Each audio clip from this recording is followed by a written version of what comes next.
সুপ্রিয় দর্শক, আসসালামু আলাইকুম। অনুসন্ধানী টাইম চ্যানেলে যুক্ত হওয়ার জন্য আপনাকে অসংখ্য ধন্যবাদ। জানিয়ে দিচ্ছি আমাদের হাতে থাকা সর্বশেষ আপডেট। আর বরাবরের মতো সর্বশেষ আপডেট জানাতে আপনাদের পাশে আমি সাইমন সুজন। আতকে উঠল ভারত, লুকোচুরি নয়, ওপেনে বাংলাদেশে আসছে ৪৬টি ভয়ঙ্কর যুদ্ধ বিমান ও ৬টি অ্যাটাক হেলিকপ্টার। বাংলাদেশের আকাশ প্রতিরক্ষা ব্যবস্থায় এক নতুন দিগন্ত উন্মোচিত হতে যাচ্ছে। দেশের সার্বভৌমত্ব রক্ষা এবং বিমান বাহিনীর আধুনিকায়নের লক্ষ্যে এক অভূতপূর্ব পদক্ষেপ গ্রহণ করেছে অন্তর্বর্তী সরকার। সম্প্রতি পাওয়া তথ্য অনুযায়ী দেশের বিমান বাহিনীতে যুক্ত হতে চলেছে সর্বাধুনিক প্রযুক্তির ৪৬টি যুদ্ধ বিমান এবং ৬টি অ্যাটাক হেলিকপ্টার, যা নিঃসন্দেহে দেশের প্রতিরক্ষা সক্ষমতাকে এক নতুন উচ্চতায় নিয়ে যাবে। এই বিশাল সামরিক সরঞ্জাম সংগ্রহের খবরটি প্রথম প্রকাশ্যে আসে যুব ও ক্রীড়া উপদেষ্টা আসিফ মাহমুদ সজীব ভুঁইয়ার একটি ফেসবুক পোস্টের মাধ্যমে। তিনি তার পোস্টে উল্লেখ করেন যে দেশের আকাশসীমাকে সুরক্ষিত করতে এবং বাংলাদেশ বিমান বাহিনীকে একটি শক্তিশালী ত্রিমাত্রিক বাহিনী হিসাবে গড়ে তোলার দীর্ঘমেয়াদী পরিকল্পনার অংশ হিসাবে এই সিদ্ধান্ত নেওয়া হয়েছে। চীনের তৈরি ২০টি J-10C ফাইটার জেট কেনার ঘোষণার পর এবার তালিকায় যুক্ত হয়েছে পাকিস্তান, ইতালি এবং তুরস্কের নাম, যা সামরিক সরঞ্জামের উৎস বহুমুখী করার একটি সুস্পষ্ট ইঙ্গিত বহন করে। এই বিশাল ক্রয় তালিকায় সবচেয়ে বেশি আলোচিত হচ্ছে ইউরোপীয় প্রযুক্তির 10টি ইউরোফাইটার টাইফুন যুদ্ধবিমান। যুক্তরাজ্য, জার্মানি, ইতালি এবং স্পেন এই 4টি দেশের সম্মিলিত প্রযুক্তি ও প্রকৌশলের ফসলেই মাল্টিরোল ফাইটার জেট। এটিকে 4.5 প্রজন্মের অন্যতম সেরা যুদ্ধবিমান হিসাবে গণ্য করা হয়। ডুয়েল ইঞ্জিনের শক্তিতে এটি ঘণ্টায় প্রায় 2500 কিলোমিটার গতিতে উড়তে সক্ষম, যা শব্দের চেয়েও দ্বিগুণের বেশি।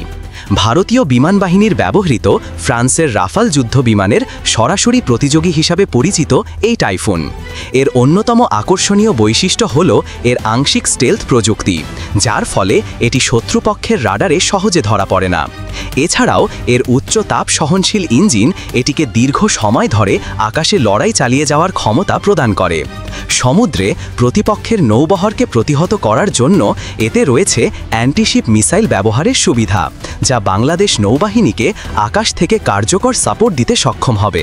তালিকার দ্বিতীয় অবস্থানে রয়েছে পাকিস্তান ও চীনের যৌথ উদ্যোগে নির্মিত 16টি JF-17 থান্ডার যুদ্ধবিমান। এর সর্বশেষ সংস্করণ ব্লক 3-কেও 4.5 প্রজন্মের যুদ্ধ বিমানের সমকক্ষ বলে বিবেচনা করা হয়। এই বিমানটির সর্বোচ্চ গতি ঘণ্টায় প্রায় 2205 কিলোমিটার। ভূমিতে থাকা শত্রুর অবস্থানে নিখুঁত হামলা চালানোর পাশাপাশি আকাশ থেকে আকাশে শত্রু বিমানকে প্রতিহত করার জন্য এটি বিশেষভাবে পরিচিত। বিমানটিতে মোট 7টি হার্ড পয়েন্ট রয়েছে, যেখানে হালকা বোমা, স্বল্প পাল্লার এয়ার টু এয়ার মিসাইল এবং সুপারসনিক ও সাবসনিক অ্যান্টিশিপ মিসাইল সহ বিভিন্ন ধরনের অস্ত্র বহন করা যায়। এর সবচেয়ে বড় বৈশিষ্ট্য হল এতে এক্সটার্নাল পড ব্যবহারের সুবিধা, যা শত্রুপক্ষের রাডার ব্যবস্থাকে মুহূর্তের মধ্যে নিষ্ক্রিয় করে দিতে পারে। বাংলাদেশের প্রতিবেশী মিয়ানমার সহ আজারবাইজান ও নাইজেরিয়ার মতো দেশগুলো এই যুদ্ধবিমান ব্যবহার করছে, যা এর কার্যকারিতার প্রমাণ দেয়। এর পাশাপাশি পূর্বে ঘোষিত চীনের তৈরি 20টি J-10C ভিগোরাস ড্রাগন যুদ্ধবিমানও এই ক্রয় প্রক্রিয়ার অন্তর্ভুক্ত রয়েছে। এটিও একটি 4.5 প্রজন্মের মাল্টিরোল ফাইটার, যা বিশ্বের অন্যতম সেরা air two air missile PL-15 বহন করতে সক্ষম। এর শক্তিশালী active electronically scanned array ASA radar বহু দূর থেকে একযোগে একাধিক লক্ষ্যবস্তুকে শনাক্ত ও ধ্বংস করতে পারে, যা আকাশযুদ্ধে চালককে অন্যদের চেয়ে কয়েক ধাপ এগিয়ে রাখে। যুদ্ধবিমানের পাশাপাশি বিমান বাহিনীর আক্রমণাত্মক সক্ষমতা বাড়াতে যুক্ত হচ্ছে তুরস্কের তৈরি 6টি T-12-29 অ্যাটাক হেলিকপ্টার। এটি একটি 2 ইঞ্জিন বিশিষ্ট মাল্টিরোল হেলিকপ্টার, যা বৈরী আবহাওয়াতেও ভূমিতে থাকা শত্রুর বিরুদ্ধে আক্রমণ পরিচালনা এবং গোয়েন্দা মিশন চালাতে অত্যন্ত পারদর্শী। 2 আসনের এই হেলিকপ্টারটিতে শক্তিশালী কামান, গাইডেড মিসাইল এবং রকেট ব্যবহারের সুবিধা রয়েছে, যা এটিকে একটি পরিপূর্ণ অলরাউন্ডার অ্যাটাক প্ল্যাটফর্মে পরিণত করেছে। মূলত ক্লোজ এয়ার সাপোর্ট এবং অ্যান্টি ট্যাঙ্ক ভূমিকায় এটি অত্যন্ত কার্যকর একটি আকাশযান। এই বিশাল ও বৈচিত্র্যপূর্ণ সামরিক সরঞ্জাম সংগ্রহের পদক্ষেপটি বাংলাদেশ বিমান বাহিনীর জন্য একটি ঐতিহাসিক মাইলফলক। এর মাধ্যমে দেশের বিমান বাহিনীতে থাকা পুরনো দিনের যুদ্ধ বিমানগুলো পর্যায়ক্রমে প্রতিস্থাপন করা হবে এবং সম্পূর্ণ বহরটিকে একটি আধুনিক ও যুগোপযোগী বাহিনীতে রূপান্তরিত করা সম্ভব হবে। ইউরোপ, চীন ও তুরস্কের মতো ভিন্ন ভিন্ন উৎস থেকে এই বিপুল পরিমাণ সামরিক সরঞ্জাম কেনা আন্তর্জাতিক অঙ্গনে বাংলাদেশের ক্রমবর্ধমান গুরুত্ব এবং শক্তিশালী ডিপ্লোম্যাটিক সম্পর্কেরও পরিচায়ক। এই পদক্ষেপ দেশের আকাশসীমাকে আগের যে কোনো সময়ের চেয়ে অনেক বেশি সুরক্ষিত করবে বলে আশা করা হচ্ছে। শত্রুদের ড্রোন হামলা করার পরিকল্পনা করছে বাংলাদেশ। নীরবে ভয়ঙ্কর ড্রোন শক্তি বাড়াচ্ছে বাংলাদেশ।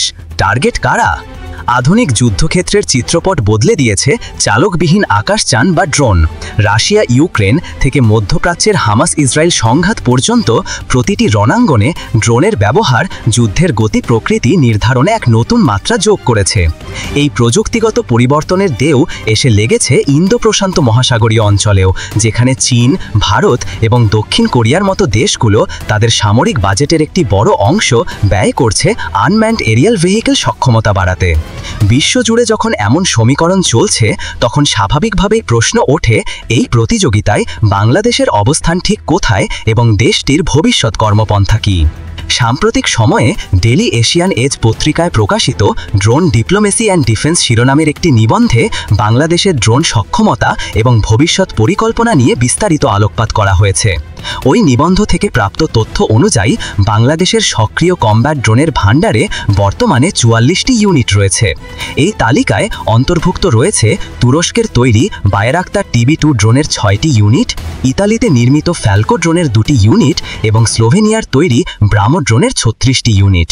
এই তথ্য থেকে স্পষ্ট যে বাংলাদেশ নীরবে তার সামরিক আধুনিকায়নের পথে হাঁটছে, যেখানে ড্রোন প্রযুক্তি একটি কেন্দ্রীয় ভূমিকা পালন করছে। তুরস্ক থেকে সংগৃহীত বিশ্ববিখ্যাত বায়রাক্তার TB2 ড্রোনগুলো বাংলাদেশ সেনাবাহিনী ব্যবহার করছে। এই ড্রোনগুলো শুধুমাত্র প্রচলিত যুদ্ধের জন্যই নয়, বরং আন্তঃসীমান্ত ত্রাসবাদের মতো নানা ধরনের সুরক্ষা রিস্ক মোকাবেলার ক্ষেত্রেও অত্যন্ত কার্যকর প্রমাণিত হয়েছে। অন্যদিকে ইতালির তৈরি ফ্যালকো ড্রোনগুলো বাংলাদেশ বিমান বাহিনীর তত্ত্বাবধানে জাতিসংঘের শান্তিরক্ষী মিশনে ব্যবহার করা হচ্ছে। এই ড্রোনগুলোর মূল কাজ হল কৌশলগত গোয়েন্দা তথ্য সংগ্রহ, নজরদারি এবং নিরীক্ষা মিশন পরিচালনা করা, যা আন্তর্জাতিক অঙ্গনে বাংলাদেশের পেশাদারত্বের পরিচায়ক। ভৌগোলিক অবস্থানের কারণে বাংলাদেশের জন্য ড্রোন প্রযুক্তিতে স্বয়ংসম্পূর্ণ হওয়া অত্যন্ত গুরুত্বপূর্ণ বলে মনে করছে আন্তর্জাতিক সামরিক সংবাদ মাধ্যমগুলো। ইউরেশিয়ান রিভিউর একটি প্রতিবেদনে উল্লেখ করা হয়েছে, ভারত ও মিয়ানমারের মতো দুটি দেশের পাশে অবস্থিত থাকায় বাংলাদেশের জন্য একটি শক্তিশালী ড্রোন বহর অপরিহার্য। এটি কেবল আন্তর্জাতিক সীমান্ত সুরক্ষিত রাখতেই সাহায্য করবে না, বরং রাষ্ট্রের অভ্যন্তরীণ নিরাপত্তা নিশ্চিত করতেও বড় ভূমিকা রাখতে পারে। বিশেষ করে পার্বত্য চট্টগ্রামের মতো অঞ্চলে বিচ্ছিন্নবাদী গোষ্ঠীর তৎপরতা নিয়ন্ত্রণে ড্রোন কার্যকর একটি হাতিয়ার হতে পারে, তবে এর জন্য আরও উন্নত প্রযুক্তির ও অধিক সংখ্যক ড্রোনের প্রয়োজন। প্রতিযোগী দেশগুলোর সঙ্গে তুলনা করলে বাংলাদেশের ড্রোন সক্ষমতার একটি পরিষ্কার চিত্র পাওয়া যায়। ভারতের ড্রোন ইউনিটের সংখ্যা বর্তমানে 2 শতাধিক। অন্যদিকে প্রতিবেশী মিয়ানমারের কাছে থাকা ড্রোনের সঠিক সংখ্যা জানা না গেলেও ধারণা করা হয় সেই সংখ্যাটিও বাংলাদেশের চেয়ে বেশি। এই আঞ্চলিক বাস্তবতার নিরিখেই বাংলাদেশ তার ড্রোন বহরকে আরও শক্তিশালী করার জন্য সুনির্দিষ্ট পদক্ষেপ গ্রহণ করতে শুরু করেছে। এটি কোনো আগ্রাসী পরিকল্পনা নয়, বরং আত্মরক্ষা এবং ক্ষমতার ভারসাম্য বজায় রাখার একটি সময়োপযোগী উদ্যোগ। প্রতিরক্ষা বিষয়ক সংবাদ মাধ্যম ডিফেন্স সিকিউরিটি এশিয়ার একটি প্রতিবেদন থেকে জানা যায়, বাংলাদেশ সেনাবাহিনী তার বহরে আরও 12টি বায়রাক্তার TB2 ড্রোন যুক্ত করার সিদ্ধান্ত নিয়েছে। এর পাশাপাশি বাংলাদেশ নৌবাহিনী সমুদ্র সীমার নিরাপত্তা জোরদার করতে বায়রাক্তারের আরও উন্নত সংস্করণ TB3 কেনার পরিকল্পনা করছে, যা দেশের সামুদ্রিক সম্পদ এবং অর্থনৈতিক অঞ্চল সুরক্ষিত রাখতে যুগান্তকারী ভূমিকা পালন করবে। এই পদক্ষেপগুলো প্রমাণ করে বাংলাদেশ তার আকাশ, স্থল এবং সমুদ্র 3টি ক্ষেত্রেই মনুষ্যবিহীন প্রযুক্তির ব্যবহার নিশ্চিত করতে চাইছে। ড্রোন সংগ্রহের প্রক্রিয়াটি শুধু তুরস্কের মধ্যে সীমাবদ্ধ থাকছে না। গত এপ্রিলে বাংলাদেশ সেনাবাহিনীর একটি প্রতিনিধি দল চীনের ফুসান ইলেকট্রনিক টেকনোলজি লিমিটেডের সাথে বৈঠক করেছে। সেই বৈঠকে কৃত্রিম বুদ্ধিমত্তা সম্পন্ন ড্রোন এবং অ্যান্টি ড্রোন সিস্টেম কেনার বিষয়ে গভীর আলোচনা হয়েছে। সবচেয়ে গুরুত্বপূর্ণ বিষয় হল শুধু ড্রোন ক্রয়ের মধ্যে আলোচনা সীমাবদ্ধ থাকেনি, প্রযুক্তি হস্তান্তর বা টেকনোলজি ট্রান্সফারের মতো বিষয়েও কথা হয়েছে। এটি ইঙ্গিত দেয় যে বাংলাদেশ শুধু একজন ক্রেতা হিসাবেই থাকতে চায় না, বরং ভবিষ্যতে দেশেই ড্রোন তৈরি করার মতো সক্ষমতা অর্জনের দিকেও নজর রাখছে। সুতরাং সামগ্রিক পরিস্থিতি পর্যালোচনা করলে দেখা যায় শত্রুদের ওপর হামলা করার মতো কোনো আগ্রাসী পরিকল্পনা বাংলাদেশের নেই, বরং দেশটির মূল লক্ষ্য হল একটি আধুনিক ও যুগোপযোগী প্রতিরক্ষা ব্যবস্থা গড়ে তোলা, যা যে কোনো ধরনের থ্রেট মোকাবেলায় সক্ষম। ড্রোন সংগ্রহ ও সক্ষমতা বৃদ্ধির এই কার্যক্রম মূলত দেশের সার্বভৌমত্ব রক্ষা, সীমান্ত সুরক্ষা এবং আন্তর্জাতিক স্থিতিশীলতা বজায় রাখার বৃহত্তর নীতিরই একটি অংশ। এটি আক্রমণাত্মক কোনো পদক্ষেপ নয়, বরং একটি আত্মরক্ষামূলক প্রস্তুতি যা একবিংশ শতাব্দীর সিকিউরিটি চ্যালেঞ্জ মোকাবেলার জন্য অপরিহার্য। প্রিয় দর্শক, আমরা আপনার মূল্যবান মতামত জানতে চাই। নিশ্চয়ই কমেন্ট করে আমাদের আপনার অভিমত জানাবেন। আজ এ পর্যন্তই। ভালো থাকুন, সুস্থ থাকুন। চ্যানেলটি সাবস্ক্রাইব করে আমাদের পাশেই থাকুন। আল্লাহ হাফেজ।